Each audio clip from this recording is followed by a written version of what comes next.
What's up? I'm Dan Fredenberg, and this is another Chance Encounter. Hey, what's up? I'm Dan Fredenberg. I'm a commercial real estate guy. I'm from the internet.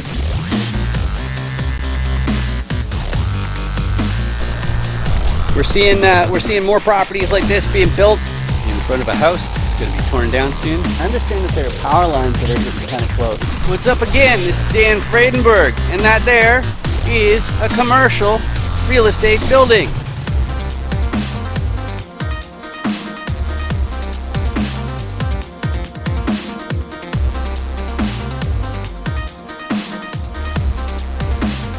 I'm joined today with Joe Cook. How you doing today, Joe?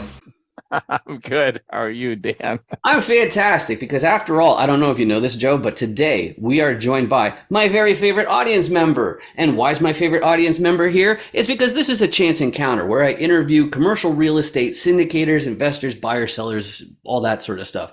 And you might ask, why would I do such a silly thing? Well, if you've ever heard of an off-market deal, they're also called private deals. Sometimes they're called 506B syndications. You'll find out that the SEC requires you have a documented prior substantive relationship or else they're going to get ants in their pants. So it's important that I get people onto this show, find out what is their level of sophistication, appetite for risk, core competencies they're looking to contribute, and all that kind of fun stuff. And the benefit for you is you get to learn how my guest fits into these deals and get better at effectively communicating on the subject of commercial real estate deals. But before we get too excited with business, Joe, do you want to say a thing or two about yourself before we talk about what you do? I'm a real estate investor. I love that answer. See, this is a great thing. When you get more experienced people, it's like I don't need to make this all frilly and wonderful. It's like this is what I do. This is what I want you to know. So the first segment we have here is the 5 distinct motivations. Before I get too deep into that, I gotta say, but wait, check your 8. Joe, I know you're not the most partial to tech stuff, but I don't know if you can see through the camera and down there, but the user might have this awful subscribe button, and maybe they should do something. Oh, okay, it's a stupid joke, but whatever. They have 5 distinct motivations.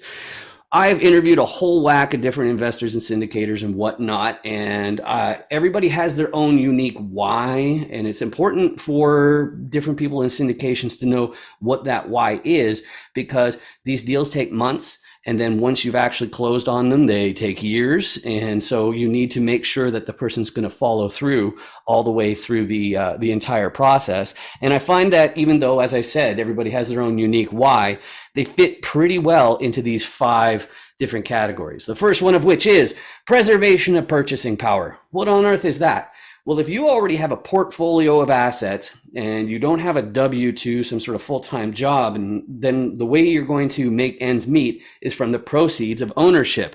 So why would somebody who already is surviving off of what they own get another acquisition? Well, there's a couple situations. One is if inflation is rearing its ugly head, it's time to make a new acquisition because it's going to be eating away from the purchasing power of your cash flow. The other option is if you can buy at a steep discount because it's a distressed property, or if there's an asset crash, then it's buying time for people like that. And that's not me. I'm not there yet. More accurate for me personally is I'm trading time for wealth.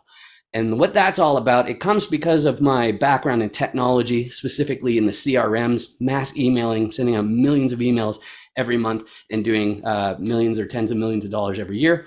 And for me personally, I started working for a guy who was doing 10 single family house transactions per month, and he was paying way less tax than a high salary, high wage earner such as myself. So it hit me, why shouldn't I pivot into something where I'm getting rewarded in the form of deployed capital, AKA equity? So that's what I'm up to, but that's too abstract for a lot of youngsters and newbies in general. What they tend to be after is taking control of their schedule. That might mean that they're actually looking to hustle real hard right now and then fast track their retirement. But it might just mean that they want to work fewer months per year, or they want to work fewer weeks per month or fewer hours per week. And that's why they're doing it. And that's fantastic for them, but it's definitely not everybody. The next group is the highly ambitious type who just want to buy their entire hometown. They want to get that generational wealth to make sure that their great grandchildren never have to hold a day job. And that's fantastic because they've got that motivation to stick with it and hustle into their 90s. So it makes them a very valuable part of the team. But the last group, they're also similarly motivated, even beyond what most people are, but they've picked a sector, a society, or maybe it's animals or the environment. Who knows? But they found this sector and they found out that there's a big financial component to making a big impact. And that's why they're making their commercial acquisitions. So, Joe, of those 5 different motivations there, what combination of them would you say describes you best? I actually do them all. You actually do them all. Excellent, excellent. So is there a group in particular, like for this last slide, that they're like a pet benefactor of Foster kids. foster kids? That's as good as it gets. They really We've acquired and delivered a community center and school to 3 ladies who take care of about 4,000 foster kids a year. That's amazing. That's really close to my heart. That's fantastic.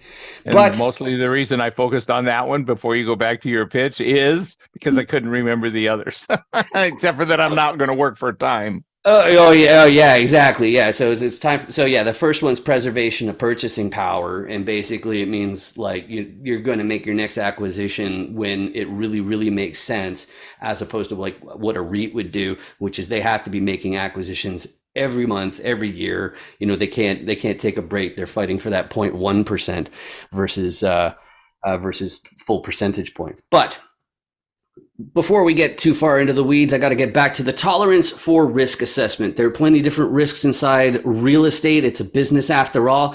And if you've ever been involved in a 506B deal, the securities attorney in the mix should have required that you fill out this questionnaire with all sorts of invasive financial questions. And there's one question in that questionnaire that I found it didn't feel like it really gave me actionable information, and it was regarding the tolerance for risk. So I've made my own question for that. It's a fill in the blanks question. There are many popular investment asset classes, but I think blank is too risky. So Joe, the answer can be inside real estate. It could be outside real estate. You can give one of each if you want. What's too risky for you? Options. Options. I love it. I love it. That makes lots of sense because, if you think you can time the market, you're wrong more often than not. But that brings me to the next question, which is it really brings into mitigation or risk as well, which is the favorite deal metrics. This one can be a little bit difficult for some people, but just so that I know exactly what to put on the headline to get you involved in case I have something that's just perfect for you, Joe. Here's my question. Which metrics do you depend on most? And just so that the audience can hear it, I've got cash on cash, IRR, cost per door, NOI, going in cap rate, loan interest, average income, amortization period, market versus in-place rent, population growth, the sponsor record, including full cycle deals and whatnot, and then the waterfall or split in that. Now, I know that not every syndicator knows all of these different ones, and all of them matter definitely to some degree. But as far as like the top, 1 or 2, 3 of them, which one do you really think will give you a thumbs up or no way on the deal? Top 2 would be IRR and cash on cash. All right. Their IRR is mostly a combination of the others. I agree. So that's when I get the reminder for everybody with the great big Dan eating a giant subscribe sandwich. And that tells me it's time to pull out the Dan Does Deals Commercial Core Competency Cube. It's got the 6 different roles in a commercial real estate deal. And you can get your free copy at dandoesdeals.com. Like a complete dummy, I didn't even ask for your contact information. That's the cardinal sin of marketing. You never give away your freebie without getting some sort of contact information in return. But my priority is to make sure that you can effectively communicate on the subject of commercial real estate deals, because I think if you're going to get into this industry, your future is going to depend on it. And in every episode of Dan Does Deals Chance Encounters, I go through all 6 sides and explain the different roles so that you know how my guest fits into these deals. So let's get started. A repositioner is an acquisitions person. So they're going through all sorts of paperwork and looking at all sorts of deals. What are they doing with that paperwork, you might ask? Well, there's a fancy word for it. They're underwriting the deal. That means they're doing the math, they're doing the arithmetic, they're figuring out what's likely to transpire in the future. But the real thing that they're up to is they're trying to find upside. They're trying to find a way to make the property make more money than it is right now. And to do that, they need to make sure that the broker slash seller is even telling the truth about how much the property is making in the first place. So the repositioner has a few different ways of finding that upside. One of the more unusual ones is they'll have a vast financier relations role in their job. What does that mean? Financiers are people who deal only with paper and money. So they're not going to be on a GP team. They are not going to do any asset management. They're just strictly lenders, people who deal with the money. And of course, the repositioners need to have this vast network of financiers, because if they can secure a more advantageous loan, that goes straight to the profitability of the building. So the next spot that the repositioner will look is the operations. They're going to stop those Benjamins from going down the toilet. But of course, there's more to operations and asset management than just making sure that you unclog the toilets, mow the lawns, and collect the rents. Me personally, because of my automation background and my marketing and content creation background, one time that comes in, even on the bigger deals like the ones that I like to focus on, 100 units and up, it's you need to have somebody who can fix the vacancy rate problem. So if you have units that aren't filled, even if you are outsourcing to a third-party property management, you need somebody with some marketing chops who can get those units filled even when they're dropping the ball. So that's where I come in that mix. But of course, there's only so much you can do with operations. So the next place that the repositioner looks is getting a contractor team involved to do a value add, upgrade the units so that the next residents will be happy to pay more in rent than the previous ones. That's the entire idea. But of course, you can spend endless amounts of money on contractors. You have to be super duper careful with them, making sure that they're keeping the schedule and they're not using sub-adequate materials and whatnot. So if you're like me, and I don't know if you know this about me or not, but I'm from the internet. So that means I need locals. I need boots on the ground, somebody who can be there in an hour or two, because that's not going to be me. I'd still be stuck at an airport in an hour or two, even if it's an emergency. So it's vital to have those boots on the ground to take care of the property, check in on the contractors, make sure they're keeping the schedule, not dragging their heels, make sure that the operations aren't sloughing their photos and whatnot. But when the repositioner has assembled this team and they've got an ideal property in mind, they'll turn around to the financiers and banks and whatnot, these different lenders, and say, hey, I got this great property in mind. It's 350 units. It's tens of millions of dollars. You don't have, I don't know, tens of millions of dollars you want to lend us, do you? Well, there's going to be one problem with your little plan here. See, let's put this into a hypothetical. You're a physician or you're an engineer, an attorney, something like that. You get this idea in your head, hey, if me and my group of friends, we pool some resources, put in like 100K each or something like that, we could take over that apartment complex down the road. Well, the problem with that plan is they're going to say, who's your sponsor? Who's your KP? What's that all about? Well, before a bank is going to consider you eligible for a commercial loan, somebody in the fold has to already own a similar asset, or else the answer is simply no. So if you want to pick up a 350 unit apartment complex, you got to find somebody who already owns a 350 unit apartment complex. On top of that, you also need a certain amount of liquidity, and among the GP team, you need a balance sheet of at least the amount of the loan. But if you have all those pieces, you got yourself a commercial real estate deal. So Joe, this is definitely not your first rodeo. I seem to recall that you do check the sponsor KP box. Are there any other parts that you really emphasize in your business? The repositioning and the financier. Excellent, excellent. So KP sponsor. We hire everything else. Yeah, yep, that makes lots of sense. Can you remind me what the initials KP stand for? Yeah, it's key principal usually. Oh, okay. Yeah, the KP. Yeah, it's just the main thing is that somebody has to have a disproportionately large balance sheet, and so that's how they earn the term KP. In a lot. I slang it to GP, general partner. Yeah, that's it's because there's no legal term of KP. It's just something that people use in syndicators. So great catch on that one. So the next question that I have then has specifically to do with the buy box. And when investors, syndicators are talking about your buy box, your ideal property, we're really talking about three main things. First one's geography. Where is it? Which state? Which county? Possibly even which neighborhood. Okay. It's all going to matter. And that's the geography. The second one is size. And most of my guests on this show are in multifamily, which means apartment complex investing. And so the way you define size in an apartment complex is by unit count. The reason why it's important is because the type of group that would take over a 10-unit apartment complex is usually fundamentally different from one that takes over 150, 350-unit apartment complexes. So that size definitely matters. And in other forms of commercial real estate, they might go by square footage or something like that, but that size is still vital for that reason. The third one, though, I call it desirability. Some people call it class, but my problem with the word class is it's really two different things. The first one is the condition. The second one is the area. And when you're talking about the condition, it's how old is the building? How beat up is the building? Is it full of luxuries and amenities? Or is it really like a no-frills sort of establishment? So that's the condition. Whereas the area, we're talking about what are the school districts like where the property is located? What's the crime rate like where the property is located? And then in real estate, they always say location, location, location. I'm not a fan of that saying. What I think they actually mean is traffic, traffic, traffic. Because if a bunch of people go by a certain place every single day, it's going to be more desirable and therefore more valuable than somewhere else. But both the area and the condition are ranked the same way as in grade school, where you got A plus at the top and then A minus and then B plus and so on. So Joe, as far as your buy box, what's easiest to say yes to?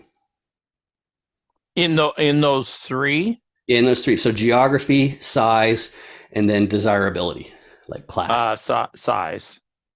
Yeah, yes. No, I mean, like, what are the specifics? So which states do you prefer? What sizes do you prefer? And what classes do you prefer? Oh, okay. Where is mostly Florida, Texas, and Arizona. Size is 200 units or less, and desirability is anything, because we're a junk dealer. We'll buy and fix, truly reposition. Okay. So you like heavier value adds. You're not as interested in stabilized properties. Yep, that's correct. Beautiful. So the next thing then has to do with people. We're almost done here, but one of my favorite things about commercial real estate is because nobody's all six sides of the die for any meaningful amount of time, people tend to be really, really eager to give referrals, build new teams, even if they're not involved. But at the same time, we all have our own unique skill sets. We got to be honest about that. Me personally, because of my tech and marketing, it's the sponsors and KPs who I usually am eager to find, just because I'm at a stage in my life where I can't be the 80-hour-a-week grunt. I need to make my hours count and really think it through and figure out how we can make a disproportionately big difference in the business based on that. The other one, locals, because I'm from the internet, I need to know a lot of boots on the ground. So, Joe, as far as who's out there in the camera, who are you most eager to speak to? Repositioners and financiers. Repositioners and financiers. I love it. And then if there's somebody in the audience, they're really eager to reach out. I'm sure you're thinking, how do we pull that off? Well, I've got this distinct last name, so I'm pretty easy to find, especially on LinkedIn, which is where I spend most of my social media time. But if you scan this QR code right here, that brings you to the FAQs page of 506BME, which is the platform where I offer those IT services of documenting your substantive relations. The idea being that once you get to a certain point, if the SEC ends up auditing you, you're going to need to have that documentation in hand to show them how you knew the people who invested with you, to make sure it wasn't some sort of Ponzi scheme or something nasty like that. But Joe, if people want to reach out to you, what are the best ways? Is there a social media platform, phone, email? How should people reach out? Email. Okay, cool. And so do you want them to contact me to get your email address, or do you want to go ahead and say it for the audience that way? I want them to contact you to get my email. You got yourself a deal. Okay, great. So make sure you contact me. And once again, LinkedIn is the best way. And the last thing that I have, it's my public service announcement. It's actually not for you, Joe. It's for you in the audience. If you've been watching this episode and experiencing searing pains in your eyeballs and like migraine-like symptoms, I'm really confident it's all because of that hideous subscribe button that's just right there. And if you hit it, it goes away. And like all those symptoms, it's like magic. And full disclosure, I want you to do it because if enough people hit the button, then YouTube will start to pay for these videos instead of me. And I think that would be amazing. And as far as the trade-off for you, it just means my videos may show up on your list of suggestions. You can feel free to ignore those suggestions though, because quite frankly, I just really appreciate the fact that you spent this time with me. Just like Joe, I appreciate you joining me today. This has been fantastic. Thank you. Awesome. Hey there, are you interested in commercial real estate deals? Would you like to build your network of investors and deal sponsors? Well, the best thing I can do for you is have you appear on a chance encounter interview as featured on dandoesdeals.com. You may know me from 506B or as a top commercial real estate voice on LinkedIn. And if I had to think of the top factors in your success in commercial real estate, my top two would be your network and your ability to effectively explain how deals work with effective communication. The 15-minute chance encounter format, it checks both of those boxes, and they ensure that you can share your private deals with me without the SEC calling it a public solicitation. So hop onto LinkedIn. You can see my name is over here, Dan Friedenberg, and search for my name. And the best way to reach me and book that is to message me through LinkedIn. And don't worry, it doesn't matter if you decided to enter this space just last week or 2 weeks ago, or if it was decades ago. It'll be fun and easy to look good. We're just asking multiple choice questions based on your core competencies you look to contribute, your level of sophistication, all that kind of stuff. So I hope to hear from you soon. Thanks a lot. Bye. Make sure you 506B me. Any syndicators, make sure you 506B me. Hi. Oh, hey, yeah, here's my code. You got your QR code scanner? Okay, yeah, oh yeah, just hold it right in the square there. Okay, cool. And now you hit open in browser. Okay. Okay. Are you already logged into 506BME? Yes. Yeah, okay, cool. Yeah, so there's my video. So now I'm already on your watch list. So when you get back to your hotel, you can find out what my core competencies are and my level of sophistication. Sound good? Yeah. I love your hat. Real estate's a scam. That's really funny. Yeah. Nice meeting you. You too. 506BME, everybody.